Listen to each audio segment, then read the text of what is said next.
எங்க வீட்ல மாசிலயும், ஆடிலயும் பச்சரிசி புழங்க மாட்டாங்க. அதே மாரி தட்டப்பயிரும் அவிக்க மாட்டாங்க.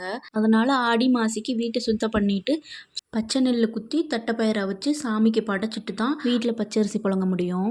அதுவரைக்கும் தோசை மாவுல கூட பச்சரிசி போட்டு ஆட்ட மாட்டாங்க. நான் நேத்து தான் ஊர்லேருந்து வந்தேன்றனால, வந்த உடனே கிருத்தண்யா அவங்க பாட்டி வீட்ல விட்டுட்டு, நான் வீட்ட ஃபுல்லா சுத்தம் பண்ணிட்டு, தலையெல்லாம் குளிச்சுட்டு தான் நான் போய் கிருத்தண்யாவ தூக்கிட்டு வந்தேன். ஆஃபீஸ்க்கு சமைச்சு குடுத்து விடணுன்றனால இன்னைக்கு 4:30க்கே சமையல் வேலையும் முடிஞ்சிருச்சு. ஸோ இருந்த சாப்பாட சாப்பிட்டுட்டு கொஞ்சம் நேரம் ரெஸ்ட் எடுத்துட்டு, மத்தியானத்துக்கு மேல துணியெல்லாம் எடுத்து உள்ள போட்டுட்டு கிருத்தண்யாவ குளிப்பாட்டினேன். எப்பவும் போல கொண்டு போய் அவள அங்க விளையாட விட்டேன். அவங்க பாட்டி, தாத்தா வீட்டுக்கிட்ட. அங்க போற வர எல்லார்ட்டயும் அவ பேசுறா, எல்லாரையும் வம்பிழுக்கிறா. எல்லாரும் நிண்டு அவள்ட்ட பேசிட்டு பேசிட்டு போனாங்க.